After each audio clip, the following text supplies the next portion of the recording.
Maya had always been the type of person who said exactly what she thought, especially when it came to Jake Morrison. Every time her best friend Sarah brought up her older brother, Maya would roll her eyes dramatically and launch into her usual complaints about how arrogant, annoying, and insufferable he was. She had been doing this for so long that even she had started to believe her own words. The truth was far more complicated than Maya was willing to admit, even to herself. Jake Morrison wasn't just Sarah's annoying older brother who happened to live in the same house where Maya spent most of her free time. He was the reason her heart skipped a beat every time she heard his motorcycle pull into the driveway. He was the reason she found herself lingering in the Morrison family kitchen, hoping he might wander in for a late-night snack. He was the reason she spent extra time getting ready before heading over to Sarah's house, even though she would never admit it out loud. Maya Thompson had been best friends with Sarah Morrison since they were 7 years old. They had met on the first day of second grade when Maya had accidentally spilled chocolate milk all over her new white dress during lunch. Sarah had immediately offered her own sweater to cover the stain and shared her peanut butter sandwich without being asked. From that moment, they were inseparable. The Morrison house had become Maya's second home over the years. Mrs. Morrison treated her like another daughter, always making sure there was an extra plate at dinner and checking that she had done her homework. Mr. Morrison would ruffle her hair and ask about her soccer games with genuine interest. It was the kind of warm, chaotic family environment that Maya craved, especially since her own parents were often traveling for work, leaving her with various babysitters and housekeepers. Jake was 3 years older than the girls, which had made him seem impossibly mature and worldly when Maya was younger. While she and Sarah were playing with dolls and having tea parties, Jake was already in middle school, dealing with what seemed like incredibly important and sophisticated problems. He had friends who drove cars, girlfriends who wore makeup, and a confidence that Maya found both intimidating and fascinating. The first time Maya realized she might have feelings for Jake beyond the typical childhood crush, she was 13 years old. It was a hot summer evening, and she and Sarah had been swimming in the Morrisons' backyard pool all day. They were exhausted and sunburned, lying on towels beside the pool as the sun began to set. Jake had come home from his summer job at the local garage, his hair messy and his clothes smudged with grease. Instead of ignoring the girls as he usually did, Jake had jumped fully clothed into the pool, creating a massive splash that soaked both Maya and Sarah. They had shrieked in protest, but Maya found herself laughing harder than she had in months. When Jake surfaced, pushing his wet hair back from his face and grinning at their outraged expressions, Maya felt something shift inside her chest. It was more than just thinking he was cute or having a silly schoolgirl crush. It was the beginning of something deeper and more confusing. But acknowledging those feelings would have been impossible for Maya. Jake was Sarah's brother, which made him completely off-limits in her mind. More importantly, he was older, cooler, and completely out of her league. Rather than deal with the complexity of her emotions, Maya chose the easier path of pretending to dislike him. It started as a defense mechanism, but, over time, it became such a habit that she almost convinced herself it was true. The complaints she voiced to Sarah weren't entirely fabricated. Jake could be arrogant, especially when he was showing off in front of his friends. He did have an annoying habit of eating the last of whatever snacks Mrs. Morrison had bought specifically for Maya and Sarah's movie nights. He was messy, leaving his belongings scattered throughout the house, and he played his music too loudly when he was working on homework. But Maya conveniently left out the other details when she was listing Jake's faults to Sarah. She didn't mention how he always made sure to lock the front door when he came home late, knowing that Maya sometimes fell asleep on their couch during sleepovers. She didn't talk about how he had quietly helped her fix her bicycle chain one afternoon when Sarah was sick, showing her how to do it herself so she wouldn't have to ask for help next time. She certainly didn't mention how he had stood up for her when some older kids at school had been teasing her about her secondhand clothes. As they all got older, the dynamic between them became even more complicated. Jake was in high school now, dealing with college applications and part-time jobs and a social life that seemed impossibly sophisticated to Maya. She was still in middle school, caught between childhood and adolescence, trying to figure out who she was supposed to become. Sarah remained blissfully unaware of Maya's internal struggle. She was too busy with her own concerns about grades and friends and whether Tommy-chan would ask her to the 8th grade dance. When she complained about Jake's behavior, Maya would eagerly agree and add her own criticisms, grateful for the opportunity to voice her frustration in a way that felt safe. The summer before Maya's sophomore year in high school marked a turning point. Jake had graduated and was preparing to leave for college in the fall. Maya found herself feeling strangely sad about his departure, even though she had spent years claiming she couldn't wait for him to move out. She found excuses to be around the Morrison house more often, telling herself it was because she wanted to spend time with Sarah before their schedules got busy with school activities. One evening in late July, Maya was helping Mrs. Morrison prepare dinner while Sarah was at a dentist appointment. Jake wandered into the kitchen, looking for something to eat before his shift at the garage. He was wearing an old t-shirt that had seen better days and jeans with holes in the knees. But Maya found herself staring at the way his hair fell across his forehead when he leaned over to grab an apple from the counter. "You know, Maya," Mrs. Morrison said casually as she chopped vegetables, "you should really think about what you're going to miss about having Jake around. He won't be home very often once college starts." Maya felt her cheeks flush with embarrassment. "I don't think I'll miss much," she replied, trying to keep her voice light. "Maybe the house will be quieter." Jake looked up from his apple with a grin that was part amusement and part something else Maya couldn't quite identify. "Come on, Thompson," he said, using the nickname he had called her since they were kids.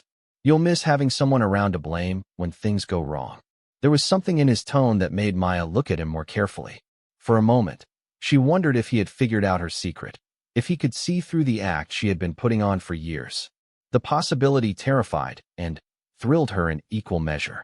"I'll miss having a target for my complaints," she shot back, falling into their familiar pattern of banter. "Sarah's too nice to argue with properly." Jake laughed, and the sound made Maya's stomach flip in a way she had grown accustomed to over the years. "Well, I'm glad I could be of service," he said, taking another bite of his apple. "I live to annoy you, Thompson." If only he knew how true that was, Maya thought. But not in the way he imagined. As the summer progressed, Maya found herself paying closer attention to Jake's moods and activities. She noticed when he seemed stressed about college preparations, when he was tired from working long hours at the garage, when he was excited about hanging out with his friends. She began to see him as more than just Sarah's annoying older brother or the object of her secret affection. He was a real person with real concerns and dreams and fears, just like her. The realization made her feelings even more complicated. It was easier to have a crush on someone when you could idealize them from a distance. It was much harder when you started to see them as a complete human being with flaws and strengths and moments of vulnerability. One afternoon, Maya was sitting on the Morrisons' front porch reading a book while waiting for Sarah to get home from a family obligation. Jake's motorcycle had been having problems, so he was working on it in the driveway, tools spread out around him as he tried to diagnose the issue. Maya pretended to be absorbed in her novel, but she kept stealing glances at him as he worked. She could see the concentration on his face as he examined different parts of the engine, the way he muttered to himself when something didn't make sense, the satisfaction in his expression when he figured out a solution. There was something attractive about watching someone who was genuinely skilled at something they cared about. When Jake finally got the motorcycle running again, he looked up and caught Maya watching him. Instead of making a joke or teasing her, he simply smiled and said, "Want to take a ride around the block? I need to make sure everything's working properly." Maya's first instinct was to say no, to maintain the pretense that she had no interest in spending time with him. But something about the way he asked, casual and genuine without any of his usual cockiness, made her reconsider. "I don't have a helmet," she said, which wasn't exactly a yes, but wasn't a no either. "There's an extra one in the garage," Jake replied, already heading toward the door. "Come on, Thompson, live a little." Against her better judgment, Maya found herself following him into the garage and accepting the helmet he handed her. The motorcycle ride was everything she had imagined it would be, terrifying and exhilarating and absolutely perfect. She had to wrap her arms around Jake's waist to keep from falling off, which made her heart race for reasons that had nothing to do with the speed of the bike. When they returned to the driveway, Maya climbed off the motorcycle on shaky legs, her hair a mess despite the helmet, and her cheeks flushed with excitement. Jake was grinning at her reaction, clearly pleased that she had enjoyed the experience. "Not bad for your first time," he said, taking the helmet from her hands. "Most people are terrified their first time on a bike." "Who says I wasn't terrified?" Maya replied, trying to regain some of her composure. "You were grinning the entire time," Jake pointed out. "I could see you in the mirror." Maya felt her cheeks grow even redder at the revelation that he had been watching her reaction. She was saved from having to respond by Sarah's arrival home, full of apologies for being late and curiosity about why Maya looked like she had been through a windstorm. "Jake took me for a ride on his motorcycle," Maya explained, trying to sound casual about it. Sarah's eyes widened with surprise and perhaps a hint of concern. "Really? That's so unlike you. I thought you said motorcycles were death traps operated by people with more testosterone than sense." Maya had said exactly that, multiple times, usually when Jake was within earshot. Now she scrambled for an explanation that wouldn't reveal too much about her changing feelings. "I was curious," she said finally. "And it seemed safer to try it with someone I know than with a stranger." The week before Jake left for college felt like a countdown to something Maya couldn't quite name. Every day that passed brought them closer to his departure, and, with it, the end of an era that Maya hadn't realized she would mourn until it was almost over. She found herself memorizing small details about him that she had never paid attention to before. The way he drummed his fingers on the kitchen counter while waiting for coffee to brew, how he always checked his phone twice before putting it in his pocket, the specific laugh he had when something genuinely surprised him.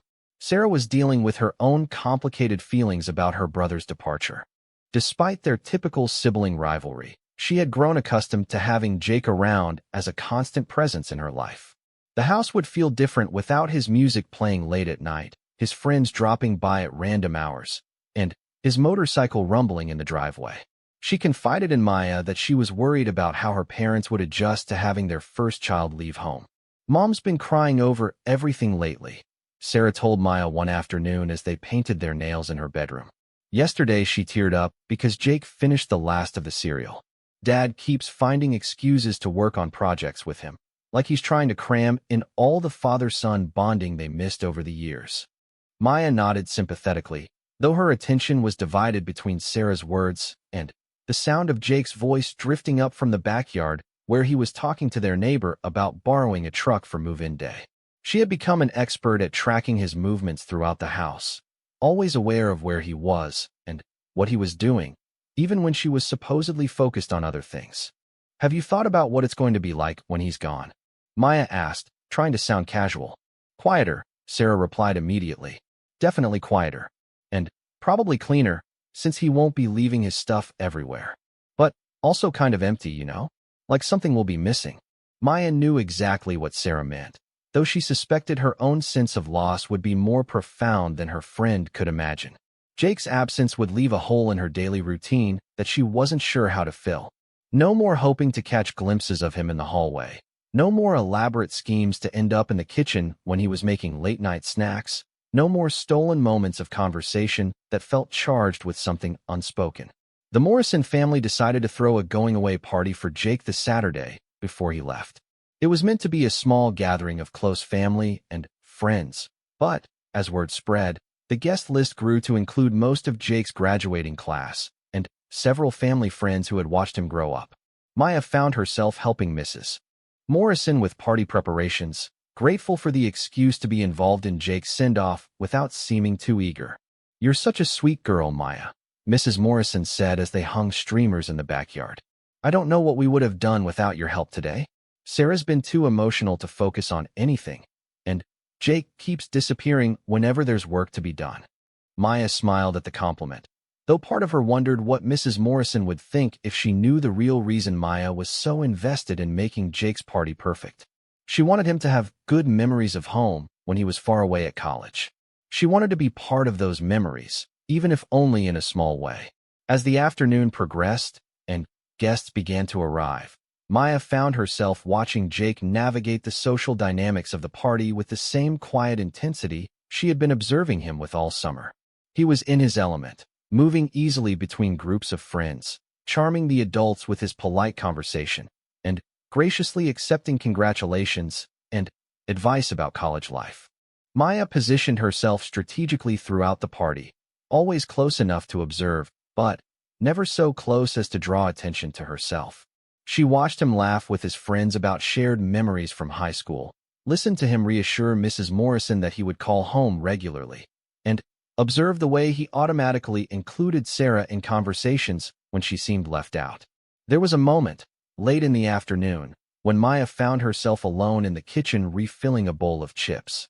The party noise from the backyard was muffled by the closed door, and she allowed herself a moment of quiet reflection. In just a few days, this chapter of her life would be over. Jake would be gone, and she would have to figure out how to be around the Morrison family without constantly hoping to see him. Hiding out. Jake's voice behind her made Maya jump, nearly dropping the bag of chips she was holding. Just refilling snacks, she replied, turning to face him.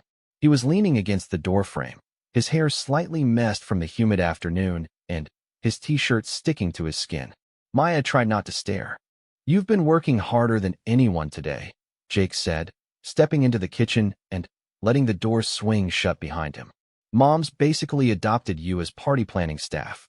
"I don't mind helping," Maya said, focusing on pouring chips into the bowl to avoid meeting his eyes. "It's a nice party. Everyone seems to be having fun." "Yeah, it's good," Jake agreed, though there was something in his tone that suggested he was thinking about more than just the party. "Kind of surreal, though. All these people saying goodbye, wishing me luck, telling me how much everything's going to change." Maya glanced up at him, surprised by the hint of vulnerability in his voice. "Are you nervous? About leaving, I mean." Jake was quiet for a moment, considering her question. "A little," he admitted. "Not about college itself, but about leaving all this behind. It's weird to think that when I come back for Christmas, everything's going to be different. You and Sarah will be juniors in high school, dealing with college prep yourselves. My room will probably become Mom's craft room or something." "Your mom would never get rid of your room," Maya said with more confidence than she felt. "She's already planning care packages and counting down the days until Parents' Weekend." Jake laughed, and some of the tension in his shoulders relaxed. "You're probably right. She'll keep my room exactly the way it is until I'm 30 and married with kids of my own." The mention of Jake being married someday made Maya's stomach clench with an emotion she didn't want to examine too closely. She busied herself with wiping down the already clean counter, using the task as an excuse to avoid responding to his comment. "Maya," Jake said suddenly, his voice softer than it had been. "Can I ask you something?" Maya's heart started beating faster, though she tried to keep her expression neutral. "Sure. Have I really been as terrible to live with as you always tell Sarah I am?" There was something almost serious in his question, as if her answer actually mattered to him. Maya felt her cheeks flush with embarrassment and guilt. She had been so committed to maintaining her facade of dislike that she had never considered how her complaints might actually affect Jake. The thought that he had been paying attention to her criticisms, that they might have hurt his feelings, made her stomach twist with regret. "You're not terrible," she said quietly, abandoning her pretense of cleaning. "You're just annoying sometimes. But not terrible." "Annoying how?" Jake pressed, moving closer to lean against the counter beside her. Maya struggled to find words that would be honest without revealing too much. "You eat all the good snacks before Sarah, and I can get to them. You play your music too loud when we're trying to watch movies. You leave your motorcycle stuff all over the garage so we can't find Sarah's bike pump." These were all real complaints, though Maya realized as she said them that they were incredibly minor in the grand scheme of things. Jake listened to her list with an expression that was part amusement and part something else she couldn't identify. "Those are pretty small sins," he said when she finished. "I was expecting something more dramatic based on the way you and Sarah talk about me." "We don't talk about you that much," Maya lied, knowing full well that Jake had been a frequent topic of conversation between her and Sarah for years. "Right?" Jake said with a grin that suggested he didn't believe her for a second. "Well, for what it's worth, I'm going to miss having you around to keep me humble, Thompson." Before Maya could respond to that surprising statement, the kitchen door burst open and Sarah appeared, looking slightly frantic. "There you are," she said, addressing both of them. "Maya, Mom's looking for you. She wants to get a picture of our whole group before people start leaving." And Jake, Tommy Chin's dad wants to talk to you about something." The moment was broken, and Maya found herself being ushered back outside into the noise and chaos of the party. But Jake's words echoed in her mind for the rest of the afternoon.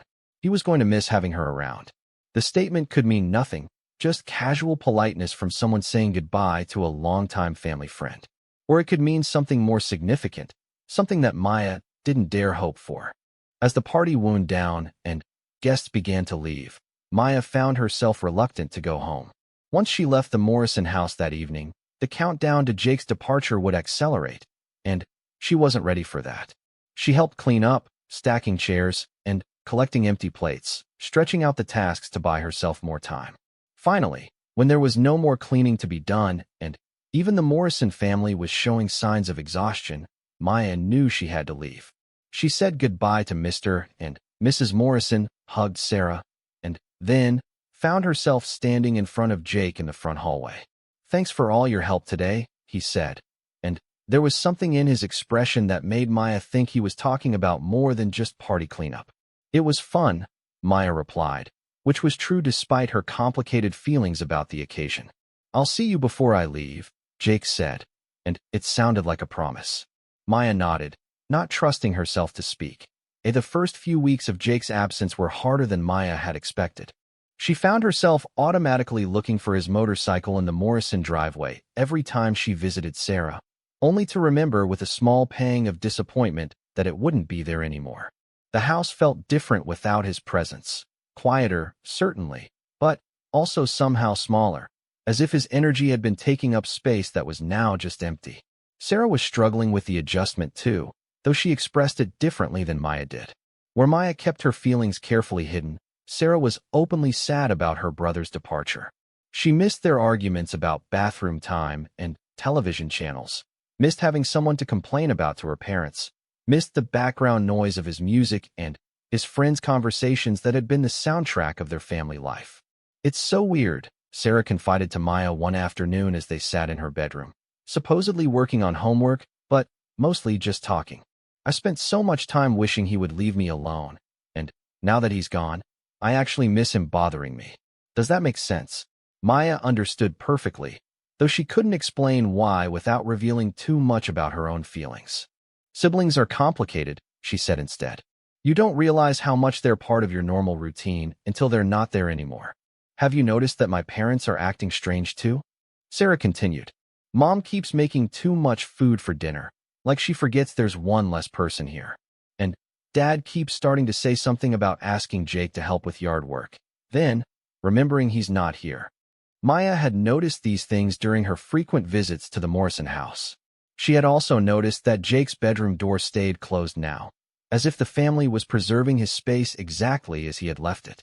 Sometimes when she passed by it in the hallway, Maya wondered what it looked like inside, whether he had taken everything important to him or left pieces of himself behind.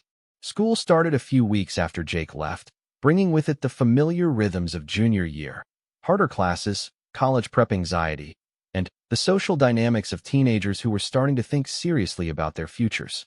Maya threw herself into her coursework and extracurricular activities, grateful for the distraction from thoughts about Jake that seemed to pop up at the most unexpected moments. She and Sarah were both taking advanced placement classes now, which meant more homework and less time for the casual hanging out that had characterized their friendship for so many years. Maya found herself appreciating the busy schedule, since it left less time for her mind to wander to memories of summer afternoons by the Morrison family pool or conversations in their kitchen. The first communication from Jake came about a month after he left. Mrs. Morrison had been checking her email obsessively, waiting for updates from her oldest child, and when his message finally arrived, she insisted on reading parts of it aloud to anyone who would listen. "He says his roommate is nice, but messy. His chemistry professor assigns too much homework, and the dining hall food is terrible," Mrs. Morrison reported to Maya and Sarah over dinner one evening. "He also says he's joined an intramural soccer team and is thinking about getting a part-time job at a bookstore near campus." Maya listened to these updates with mixed feelings. She was glad to hear that Jake was adjusting well to college life, but she also felt strangely excluded from this new chapter of his existence. The Jake that Mrs. Morrison described, studying chemistry, playing soccer, working in a bookstore, seemed like a different person from the boy who had given her motorcycle rides and helped her fix her bicycle chain. Did he ask about anyone here? Sarah wanted to know. He sent his love to everyone, Mrs. Morrison said diplomatically. I'm sure he's just busy getting settled. You know how boys are about staying in touch. Maya wondered if Jake had specifically asked about her, but she couldn't figure out a way to find out without seeming too interested. She told herself it didn't matter anyway. Jake was building a new life at college, meeting new people, having experiences that had nothing to do with his hometown or the people he had left behind. It was natural and healthy, and Maya needed to accept that whatever she had imagined might exist between them was just her own wishful thinking. As autumn progressed, Maya gradually adjusted to Jake's absence. She still thought about him regularly, but the sharp ache of missing him had dulled to a more manageable background awareness. She started to believe that maybe she was finally getting over whatever feelings she had developed for him over the years. Then, Thanksgiving week arrived, and Jake came home. Maya didn't know he was back until she walked into the Morrison house on Wednesday afternoon and heard his laugh coming from the kitchen. The sound stopped her in her tracks, her heart immediately jumping to the rapid pace she remembered from the summer. She had thought she was prepared for his eventual return, but hearing his voice again after months of absence made her realize that her feelings had been dormant, not dead. Maya, Jake's voice called out when he heard the front door close. Is that you? She found him in the kitchen with Sarah and Mrs. Morrison, looking older somehow despite the fact that only a few months had passed. His hair was a little longer, and he was wearing a college sweatshirt she had never seen before. There was something different about the way he carried himself, too. A new confidence that suggested he was comfortable in his expanded world. Hey, Maya said, hoping her voice sounded more casual than she felt. How's college treating you? Pretty good, Jake replied with a grin that was exactly the same as she remembered. Different, but good. How's junior year? Are they working you guys too hard? As they caught up on the basics of their respective experiences over the past few months, Maya was acutely aware of how much and how little had changed. Jake seemed more mature, more sure of himself, but his fundamental personality was unchanged. He still teased Sarah about her organizational habits, still charmed Mrs. Morrison by complimenting her cooking, still called Maya Thompson in that casual, affectionate way that made her stomach flip. What surprised Maya was how easily they all fell back into their old patterns. Jake slipped seamlessly into the family dynamics, as if his months away had been just a brief absence rather than a significant life transition. He helped with Thanksgiving preparations, reconnected with high school friends who were also home for the holiday, and settled back into his old bedroom as if he had never left. Maya found herself spending more time at the Morrison house than she had in weeks, drawn by the restoration of the family dynamic she had missed.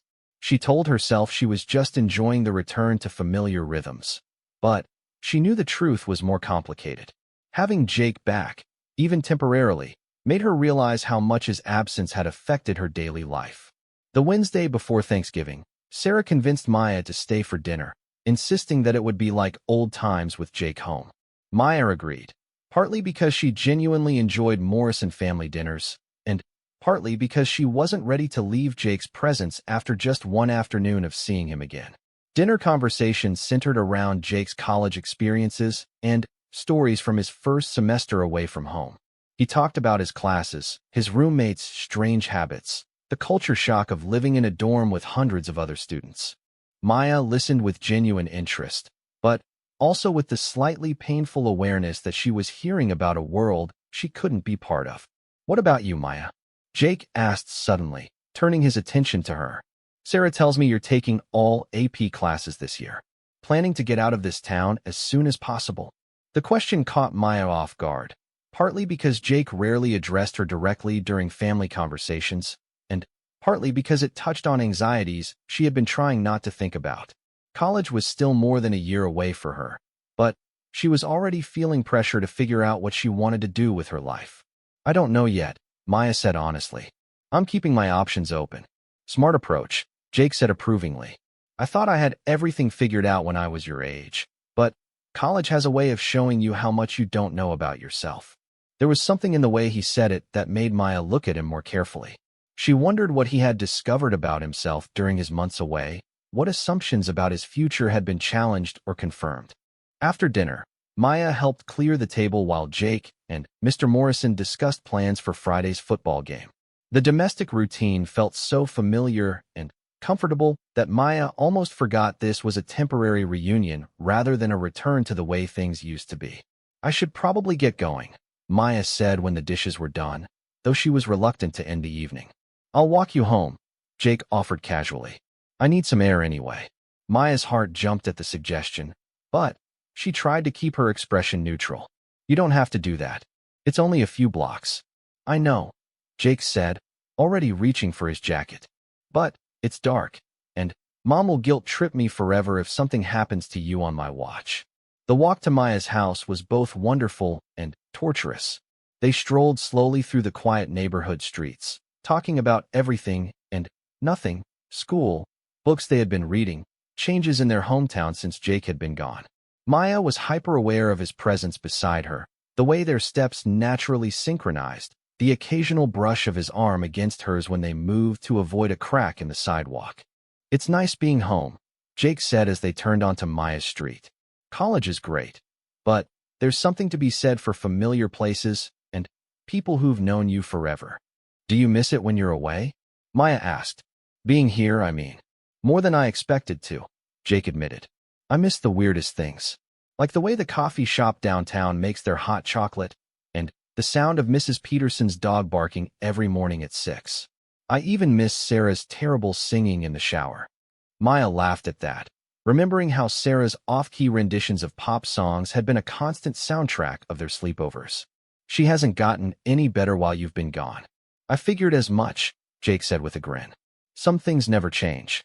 They had reached Maya's front door, and she found herself reluctant to end their conversation. She fumbled with her keys, trying to buy herself a few more minutes of his company. "Maya," Jake said suddenly, his voice more serious than it had been during their walk. "Yeah." She turned to face him, surprised by the change in his tone. For a moment, Jake seemed to be struggling with something, as if he wanted to say something but couldn't find the right words. Maya held her breath, wondering what he might be thinking. "It's good to see you," he said finally. "I know we've never been particularly close, but you've always been such a constant presence in our house. It felt weird when I was away, knowing you were here and I wasn't." Maya's heart started racing, though she tried to keep her expression calm. "It felt weird having you gone too," she said, which was the closest to honesty she dared to get. "Yeah?" Jake asked, and there was something almost hopeful in his voice. "Yeah," Maya confirmed. "The house wasn't the same without you there." They stood looking at each other for a moment, and Maya thought she saw something shift in Jake's expression. There was a tension in the air that felt different from their usual friendly interactions, something that made Maya wonder if she had been completely wrong about his feelings toward her. "Well," Jake said eventually, breaking the spell, "I guess I should let you get inside. Early morning tomorrow with all the Thanksgiving prep." "Right," Maya agreed, though she made no move toward Thanksgiving morning arrived gray and drizzly, the kind of November weather that made everyone want to stay inside with warm drinks and comfortable clothes. Maya woke up earlier than usual, her stomach fluttering with nervous energy that had nothing to do with the holiday and everything to do with knowing she would see Jake again today. The Morrison family had invited her to join them for Thanksgiving dinner, a tradition that had started when Maya's parents began traveling more frequently for work during the holidays. Maya spent an embarrassing amount of time choosing her outfit, rejecting several options before settling on a burgundy sweater and dark jeans that she hoped looked casual but put together. She didn't want to appear as though she was trying too hard, but she also couldn't help wanting to look nice for Jake's benefit. The internal contradiction made her feel slightly ridiculous, but she couldn't seem to stop herself from caring about his opinion. When Maya arrived at the Morrison house mid-morning, she found the family in full holiday preparation mode. Mrs. Morrison was orchestrating the cooking with military precision, assigning tasks to everyone within reach. Mr. Morrison was responsible for the turkey and had commandeered the kitchen island for his elaborate basting routine. Sarah was tasked with setting the dining room table with the good china that only came out for special occasions. Jake was in charge of pie preparation, standing at the counter with flour in his hair, and what appeared to be apple filling on his college sweatshirt. He looked up when Maya entered the kitchen, giving her a smile that made her heart skip in the familiar way she had been experiencing since middle school. "Thompson," he greeted her warmly. "Perfect timing. I need someone with steady hands to help me figure out this lattice crust situation." Maya found herself drawn into the comfortable chaos of Morrison family holiday traditions, grateful for the distraction from her own complicated feelings. Working alongside Jake on pie assembly gave her an excuse to stand close to him, their hands occasionally brushing as they reached for the same utensils or ingredients. Each casual contact sent small jolts of electricity through Maya's nervous system, reminders of the attraction she had been trying to manage for years. "You're getting better at this," Maya observed as Jake carefully wove strips of pie dough into an intricate pattern. "Remember when you tried to help with dessert last Christmas and ended up with cookie dough on the ceiling?" Jake laughed at the memory. "In my defense, I was 15 and had never used an electric mixer before. I've learned a few things since then." "College teaches you life skills," Maya said teasingly. "Who knew?" "Among other things," Jake replied, glancing at her with an expression that seemed to carry more weight than their light conversation warranted. As the morning progressed, Maya settled into the familiar rhythm of helping with Morrison family holiday preparations. She had been participating in these traditions for so many years that she knew exactly where everything belonged and how Mrs. Morrison liked things organized. It felt natural and comfortable, like slipping into a well-worn sweater that fit perfectly. What felt different this year was Jake's presence, and the way he seemed to be paying attention to her in a way he never had before. Maya caught him watching her several times throughout the morning, when she was helping Sarah arrange flowers for the centerpiece, when she was laughing at one of Mr. Morrison's terrible jokes, when she was taste-testing Mrs. Morrison's stuffing, and declaring it perfect as always. Each time their eyes met, Maya felt that same flutter of possibility that had been growing since his return home. She began to wonder if the months apart had changed something for Jake too, if he was seeing her differently now that they were both older, and he had gained some perspective from being away. The afternoon passed in a pleasant blur of food preparation, family stories, and the kind of comfortable conversation that happens when people have known each other for years. Maya found herself relaxing in a way she hadn't been able to do since Jake left for college. Having him back, even temporarily, restored something to the family dynamic that she hadn't realized she had been missing. Dinner was everything a perfect Thanksgiving meal should be. Too much food, lively conversation, and the warm feeling of being surrounded by people who cared about each other. Maya sat between Sarah and Mrs. Morrison across from Jake, which gave her an excellent view of his animated storytelling about college life. She listened to his descriptions of dorm room pranks and campus traditions with genuine interest, but she was also studying his face, noting the subtle changes that college had brought. He seemed more confident now, more comfortable in his own skin. There was an ease to his interactions with his family that suggested he had gained some perspective on their relationships during his time away. "What about you, Maya?" Mr. Morrison asked during a lull in conversation. "Any thoughts about where you want to go to college?" Jake's school has an excellent academic reputation. Maya felt herself flush slightly at the suggestion that she might follow Jake to his college. "I'm still researching options," she said diplomatically. "I want to find the right fit for what I want to study." "Which is?" Jake asked, seeming genuinely interested in her answer. "I'm thinking about journalism, maybe," Maya replied. "Or communications. Something that involves writing and investigating stories." "That's perfect for you," Jake said with enthusiasm that surprised her. "You've always been good at paying attention to details other people miss, and you ask thoughtful questions. You'd make an excellent journalist."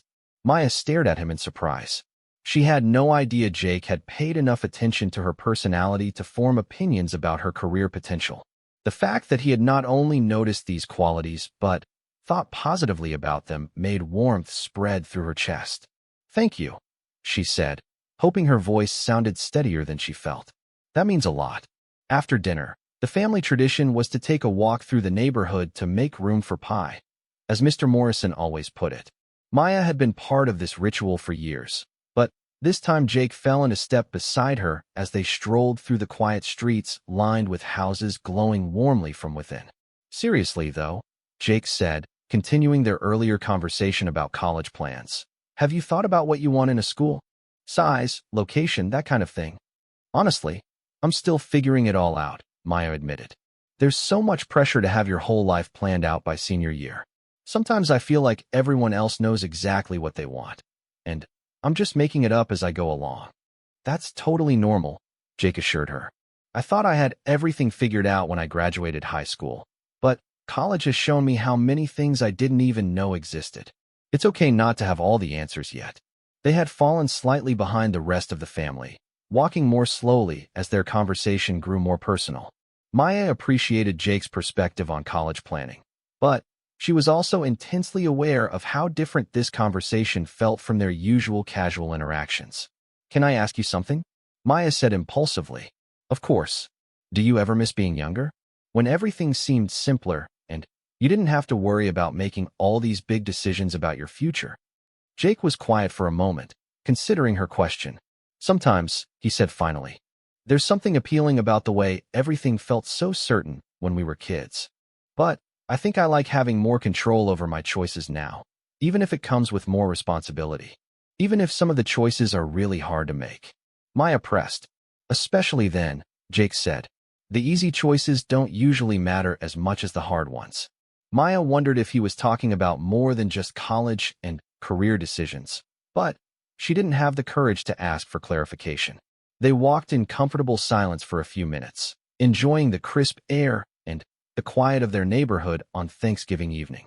When they returned to the house, Sarah immediately claimed Maya for a movie marathon in the living room, insisting they needed to maintain their tradition of watching terrible holiday romantic comedies while eating leftover pie. Maya agreed willingly, though she was disappointed to lose the opportunity for more one-on-one conversation with Jake. As it turned out, Jake joined them for the movie watching, settling into the oversized armchair while Maya and Sarah claimed opposite ends of the couch. The movie Sarah had chosen was particularly ridiculous, and all three of them spent more time making fun of the plot holes and terrible dialogue than actually following the story. I can't believe people get paid to write this stuff, Jake commented during a particularly absurd romantic scene. It's not about good writing, Sarah protested. It's about the fantasy. Sometimes you just want to believe that love conquers all, and everything works out perfectly in the end. Even when the male lead has the personality of soggy cardboard? Maya asked, gesturing at the television screen. Especially then, Sarah said with a grin. Low expectations are the key to enjoying bad romantic comedies. Jake laughed at their exchange, and Maya found herself studying his profile in the flickering light from the television. There was something about the casual intimacy of the moment, the three of them sharing commentary on a terrible movie, surrounded by the comfortable chaos of post-holiday family life, that made Maya's chest tight with longing. This was what she wanted, she realized. Not just romantic feelings for Jake, though those were certainly part of it, but this sense of belonging to his family, of being included in their traditions and inside jokes. She wanted more evenings like this one, more opportunities to see Jake relaxed and happy in his home environment. As the evening wore on, and the movies grew progressively more ridiculous, Maya found herself fighting to stay awake. The combination of too much food, the warm living room, and the comfort of being surrounded by people she cared about was making her drowsy. I should probably head home, she said reluctantly when the credits rolled on their third movie. You could stay over, Sarah suggested automatically. It's tradition. Maya glanced at Jake, wondering what he thought of the idea of her spending the night when he was home for such a short visit. She didn't want to intrude on his limited family time, but she also wasn't ready for the evening to end. Stay, Jake said simply, as if reading her thoughts. It's late, and tomorrow's Black Friday. You'll want to be here early if you're planning to help Mom with her shopping expedition. The casual way he included her in the family's Friday plans made Maya's heart flutter again. She agreed to stay, borrowing clothes from Sarah and settling into the familiar routine of Morrison family sleepovers. As she lay in the darkness of Sarah's bedroom, listening to her friend's steady breathing and the quiet sounds of the house settling for the night, Maya reflected on how much had changed and stayed the same since Jake's return. Her feelings for him had definitely not diminished during his absence. If anything, they seemed stronger now, complicated by a new sense of possibility that she didn't quite dare to trust. But There had been moments throughout the day when Friday morning arrived with unexpected sunshine, washing away the previous day's gray clouds and creating the kind of crisp, bright November day that made everything seem possible. Maya woke up in Sarah's bedroom feeling more rested than she had in weeks, though she suspected her good mood had more to do with Jake's presence in the house than with the quality of her sleep.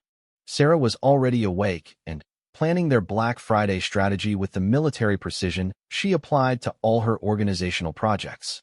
She had spreadsheets of store sales, maps of shopping centers, and a carefully timed schedule that would maximize their bargain hunting efficiency. "Mom wants to leave by 8, Sarah announced, consulting her notes. "We'll hit the mall first for the big department store sales, then work our way through the outlet centers. We should be back by afternoon if we stick to the schedule." Maya listened to Sarah's detailed plans while getting dressed, but part of her attention was focused on the sounds of the Morrison family morning routine happening throughout the house. She could hear Mr. Morrison's shower running, Mrs. Morrison moving around in the kitchen, and, most importantly, Jake's voice as he talked to someone on the phone in his bedroom. The thought of spending the entire day shopping, while normally appealing, felt less attractive when it meant missing precious time with Jake during his short visit home. But Maya had committed to the Morrison family Black Friday tradition, and she didn't want to disappoint Sarah or Mrs. Morrison by backing out at the last minute. When the girls made it downstairs for breakfast, they found Jake already in the kitchen, dressed in jeans and a sweater that made his eyes look particularly blue. He was reading something on his phone while eating cereal, but he looked up when they entered. "Morning, shoppers," he said with a grin. "Ready to battle the crowds for discounted electronics and holiday decorations?" "Ready and strategically prepared," Sarah replied, waving her color-coded shopping lists. "We have a system." "I have no doubt," Jake said, looking amused by his sister's thorough planning. "What about you, Thompson? Are you a Black Friday warrior, or are you just along for the ride?" "Somewhere in between," Maya said, accepting the cup of coffee Mrs. Morrison handed her. "I like the energy of it all, but I'm not brave enough to fight anyone over a television." "Smart approach," Jake approved. "Avoid the electronics section, stick to clothes and books, and you'll escape with your dignity intact." Mrs. Morrison appeared in the doorway with her purse and car keys, clearly ready to begin their shopping expedition. "Girls, are you ready? I want to get to the mall before the really good parking spots are gone." As they prepared to leave, Maya found herself wishing she could stay behind and spend the day with Jake instead. The thought surprised her with its intensity. She had been looking forward to Black Friday shopping for weeks, but now it felt like a missed opportunity for more time with him. "Have fun," Jake said as they headed toward the door. "Try not to buy out the entire mall." "No promises," Mrs. Morrison called back with a laugh. Maya turned back for one last look at Jake, who was already settling back into his chair with his coffee and phone. He caught her looking and smiled, raising his coffee cup in a small salute that made her stomach flutter in the familiar way.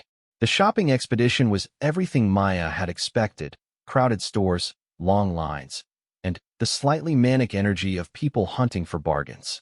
Mrs. Morrison was in her element, navigating the chaos with practiced efficiency and genuine enjoyment. Sarah approached the whole experience like a strategic military operation, checking items off her list with satisfaction as they found good deals. Maya participated enthusiastically, but part of her mind kept drifting back to Jake and wondering what he was doing with his day. She found herself checking her phone more often than usual, though she wasn't sure what she was hoping to find. Jake had no reason to text her, and she certainly couldn't text him without seeming strange. Around noon, while they were taking a break in the food court, Sarah's phone buzzed with a message. She glanced at it and smiled in a way that made Maya curious about who was texting her. "Jake says his friend Marcus is having people over tonight," Sarah reported to her mother and Maya. "Just some of the college kids who are home for break. He wants to know if we want to come." Maya's heart jumped at the possibility of seeing Jake in a social setting with his college friends. It would be different from their family interactions, and she was curious about how he acted around people his own age. "That sounds fun," Mrs. Morrison said. "As long as it's not too late at night. Your father and I are planning to put up the Christmas decorations tomorrow." "Maya, you should definitely come," Sarah said enthusiastically. It'll be weird being the only high school student there, but if we go together it won't be so intimidating." Maya agreed readily, though she wasn't entirely sure her motivations were as innocent as Sarah assumed. The prospect of spending an evening around Jake was too appealing to pass up, even if it meant navigating the social dynamics of hanging out with college students. They spent the rest of the afternoon finishing their shopping, but Maya found herself increasingly distracted as evening approached. She kept thinking about what she should wear to the party, what Jake's college friends would be like, and whether she would have any opportunity for meaningful conversation with him in a group setting. When they finally returned to the Morrison house, laden with shopping bags and exhausted from their day of bargain hunting, Maya was relieved to have a few hours to prepare for the evening. She and Sarah retreated to Sarah's bedroom to rest and plan their outfits for the party. "I'm nervous about tonight," Sarah confided as she rifled through her closet. "Jake's college friends are all so much older and more sophisticated. What if we seem like little kids to them?" "We'll be fine," Maya assured her, though she was feeling some of the same anxiety. "Besides, Jake invited us. He wouldn't have done that if he thought we'd embarrass him." As evening approached, Maya found herself taking extra care with her appearance. She chose a black top that she knew looked good on her, and jeans that were casual but flattering. She spent more time on her hair and makeup than she would normally for a casual party, but she told herself she just wanted to fit in with the older crowd. When they were ready to leave, Maya and Sarah found Jake waiting for them in the living room, looking effortlessly handsome in dark jeans and a button-down shirt. He had clearly made an effort with his appearance too, though he wore it with the kind of casual confidence that Maya envied. "Ready for your first college party experience?" Jake asked as they prepared to leave. "Is that what this is?" Maya asked, suddenly, feeling more nervous about what they were walking into. "Relax," Jake said with a reassuring smile. "It's just a bunch of people hanging out. Marcus's parents are out of town, so we have the house to ourselves, but it's nothing crazy. Just music, conversation, maybe some beer if you're into that." The mention of alcohol made Maya realize how much she was stepping outside her normal social circle by agreeing to this party. She and Sarah were honor roll students who spent their Friday nights watching movies and doing homework. This would be a very different kind of evening. Marcus lived in a neighborhood similar to theirs, in a large house with a circular driveway that was already crowded with cars when they arrived. Music was drifting from the open windows, and Maya could see people gathered in the living room through the front windows. "Stick close to me if you get overwhelmed," Jake said quietly to both girls as they approached the front door. "These are good people, but I know it can be intimidating meeting a whole group at once." Maya appreciated his consideration, though she wondered if he was being protective of both of them equally or if he was paying special attention to her comfort level. She decided not to analyze it too closely and just be grateful for his thoughtfulness. The party was exactly what Jake had promised, a casual gathering of college students home for break, catching up on each other's lives and sharing stories from their first semester away.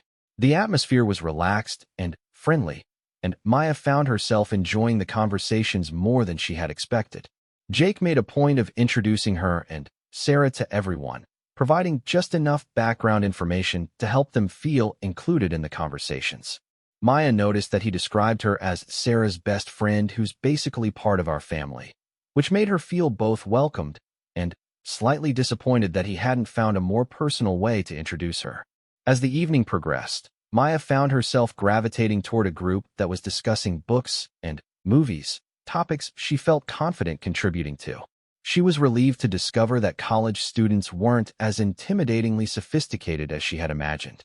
They were still figuring things out, still uncertain about their futures, still interested in the same kinds of conversations she enjoyed with her high school friends. Jake appeared beside her during a lull in the literary discussion, carrying 2 bottles of water. "How are you doing?" he asked, offering her one of the bottles. "Not too overwhelmed by the college crowd." "Actually, it's really fun," Maya said honestly. "Everyone's been really nice, and the conversations are more interesting than I expected." "Good," Jake said, seeming genuinely pleased by her positive response. "I was hoping you'd enjoy it. You fit in well with this group." The compliment made Maya's chest warm with pride and something deeper. Jake had invited her to this party because he thought she would fit in with his college friends. He had been paying attention to her personality and social skills closely enough to predict that she would enjoy these conversations. Thanks for inviting us, Maya said. And for introducing us to everyone. That made it a lot easier. Of course, Jake replied. I wanted you to meet them. They're important to me, and you're... He paused, as if searching for the right words, and Maya held her breath waiting for him to finish the sentence. You're important to me too, he said finally, his voice softer than it had been during their casual conversation. Maya stared at him, wondering if she had heard him correctly. The noise of the party continued around them, but for a moment it felt as though they were having a private conversation in the middle of the crowded room. I am, Maya asked, her voice barely above a whisper. Yeah, Jake said, maintaining eye contact in a way that made Maya's heart race. You are. Before Maya could respond to this unexpected revelation, Sarah appeared beside them, slightly breathless with excitement. You guys have to come see this, she said, grabbing both of them by the arms. Marcus has a karaoke machine, and some people are doing the most hilarious duets. The moment was broken, and Maya found herself being pulled toward the other room where a group was indeed performing an enthusiastic and off-key version of a popular song. She participated in the laughter and cheering, but part of her mind was still processing Jake's words. He had said she was important to him, not just as Sarah's friend or as a familiar face from home, but as herself, as Maya. The distinction felt significant, though she wasn't sure exactly what it meant or what she should do with the information. As the evening continued, Maya found herself hyper-aware of Jake's presence and movements throughout the party. She noticed when he was engaged in conversation with other people, when he was laughing at someone's joke, when he was looking in her direction. The attention he had paid to her earlier had shifted something in her awareness, making her more conscious of every interaction between them. Near the end of the party, as people began to leave and the energy started to wind down, Maya found herself alone with Jake on the back patio. They had stepped outside for some fresh air, leaving Sarah inside saying goodbye to new friends she had made during the evening. Thank you for tonight, Maya said, leaning against the patio railing and looking up at the clear night sky. This was really special. I'm glad you came, Jake said, moving to stand beside her at the railing. It meant a lot to me to have you here. Why? Maya asked, surprising herself with her directness. Jake was quiet for a moment, and Maya could see him considering his words carefully. Because you matter to me, he said finally. More than you probably realize. Maya's heart started pounding so hard, she was afraid Jake might be able to hear it. Jake, she began, not sure what she wanted to say. I know this is complicated, Jake continued, as if he had been thinking about this conversation for a while. With you being Sarah's best friend, and me being away at college, and all the history we have of pretending we don't really like each other. Maya stared at him in shock. You know about that? Jake laughed softly. Maya, I've known you for years. Did you really think I couldn't tell the difference between genuine dislike and whatever game you've been playing? The revelation that Jake had seen through her act all along made Maya feel exposed and embarrassed, but also strangely relieved. The pretense had been exhausting, and the thought that she didn't have to maintain it anymore was liberating. I don't dislike you, Maya said quietly. I never have. I know, Jake said gently. The question is, what do we do about it? Maya looked at him. This person who had been part of her life for so many years, who had shaped her understanding of attraction and longing without even knowing it. He was offering her something she had dreamed about but never dared to hope for, the possibility of exploring whatever existed between them. I don't know, Maya admitted. This is all so new to me. It's new to me too, Jake said. But I think it's worth figuring out, don't you? Maya nodded, not trusting herself to speak. The moment felt fragile and precious, like something that could disappear if she said the wrong thing or moved too quickly. Jake reached over and took her hand, his fingers intertwining with hers in a gesture that was both innocent and charged with possibility. We'll take it slow, he said. Figure it out as we go. Maya squeezed his hand, marveling at how natural it felt despite all the years of pretending there was nothing between them. What about Sarah? She asked. What about the fact that you're leaving again in a few days? We'll figure that out too, Jake said confidently. One thing at a time. As they stood together on the patio, holding hands and looking up at the stars, Maya felt as though her entire life had just shifted into a new configuration. The boy she had been secretly in love with for years had just told her that her feelings weren't one-sided. The future that had seemed so certain and predictable just hours ago was now full of new possibilities and questions. It was terrifying and exhilarating and perfect all at once. Maya didn't know what would happen next, but for the first time in her life, she was ready to find out. She detected something different in the way Jake interacted with her. He seemed to be paying attention to her in a way he never had before, asking about her thoughts and plans as if her answers genuinely mattered to him. Maya told herself not to read too much into what might just be ordinary politeness or the natural result of them both being older and more comfortable with adult conversation. But, as she drifted off to sleep, she couldn't shake the feeling that something had shifted between them, something that might be worth exploring if she could find the courage to do so. Tomorrow would bring new opportunities to figure out what, if anything, had changed in their relationship. Jake would only be home for a few more days, but maybe that would be enough time to determine whether the connection she thought she felt was real or just another example of her wishful thinking. Either way, Maya was grateful for the chance to find out. The uncertainty was nerve-wracking, but it was also the most hopeful she had felt in months. Door. Thanks for walking me home. Anytime, Jake said, and the way he said it made Maya think he might actually mean it. She watched from her front window as he walked back down the street toward his house, her mind racing with questions about what had just happened between them. Had she imagined the tension in that moment, or had there been something real there? And if there had been something real, what did it mean for both of them? Maya went to bed that night with more questions than answers, but also with a flutter of hope that she hadn't felt in months.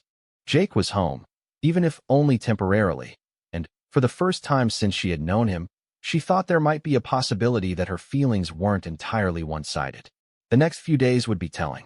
Thanksgiving break wouldn't last forever, but maybe it would be long enough for Maya to figure out if the connection she thought she had felt with Jake was real, or if it was just another example of her imagination filling in gaps where she wanted something to exist. Either way, she was grateful for the chance to find out. Dee headed home through the familiar neighborhood streets. Her house felt empty and quiet after the noise and warmth of the Morrison family gathering, and she found herself wishing she had stayed longer, even if it meant delaying the inevitable. That night, Maya lay in bed replaying every interaction she had had with Jake throughout the day. She analyzed his words, his expressions, his body language, looking for clues about what he might be thinking or feeling. It was a dangerous game, reading meaning into casual comments and friendly gestures, but she couldn't seem to stop herself. The next few days passed in a blur of final preparations and family activities that Maya was only peripherally involved in. She spent time with Sarah, but their conversations were distracted and slightly melancholy. Sarah was dealing with her own sadness about Jake's departure, and Maya couldn't share her own more complex feelings without revealing secrets she wasn't ready to admit. On Jake's last night at home, the Morrison family had a quiet dinner together, and Maya wasn't included. She spent the evening at her own house, trying to read a book and failing to concentrate on the words on the page. Every car that drove down her street made her wonder if it was Jake coming to say goodbye, though she knew he had no reason to seek her out specifically. The next morning, Maya woke up early and positioned herself at her bedroom window, which had a clear view of the Morrison driveway. Jake's departure was scheduled for mid-morning, and she wanted to see him leave, even if she couldn't be part of the actual goodbye. She watched as the family loaded Jake's belongings into Mrs. Morrison's SUV, their movements efficient but tinged with sadness. Jake appeared and disappeared from view as he made trips back and forth from the house to the car, each time carrying boxes or duffel bags that represented different pieces of his life being transported to a new place. Finally, Maya saw the family gather in the driveway for what was obviously their final goodbye. There were hugs and what looked like last-minute advice from Mr. Morrison. Mrs. Morrison appeared to be crying, and even from a distance, Maya could see that Sarah was emotional. As they climbed into the car to leave for the airport, Maya felt a profound sense of loss wash over her. Jake was leaving, and she hadn't even said goodbye properly. Their last conversation had been interrupted, and Now he would be gone for months without knowing how much he had meant to her, even if she could never tell him the complete truth about her feelings. The SUV backed out of the driveway and disappeared down the street, taking Jake Morrison out of Maya's daily life and leaving behind an emptiness she wasn't sure how to fill. Summer was ending, school would start soon, and life would go back to a new kind of normal. But Maya suspected that nothing would ever feel quite the same without the possibility of seeing Jake every time she walked through the Morrison family's front door. It wasn't entirely a lie, but it wasn't the complete truth either. Maya was becoming an expert at living in the gray areas between honesty and self-protection. That night, lying in Sarah's bedroom during another sleepover, Maya stared at the ceiling and tried to sort through her emotions. In just a few weeks, Jake would be leaving for college, and her life would go back to the way it had been before she had these complicated feelings to deal with. Maybe his absence would help her get over whatever this was she was feeling. Maybe she would be able to go back to genuinely disliking him, or at least genuinely not caring about him one way or another. But as she listened to the familiar sounds of the Morrison house settling for the night, Mr. Morrison snoring from down the hall, the hum of the air conditioning, the distant sound of Jake's music playing softly from his room, Maya realized that she wasn't ready for him to leave. She wasn't ready to go back to a world where she didn't have the possibility of seeing him every time she walked through the front door. The thought scared her more than she was willing to admit. If she wasn't ready for Jake to leave, what did that say about how she really felt about him? And, more importantly, what was she going to do about it?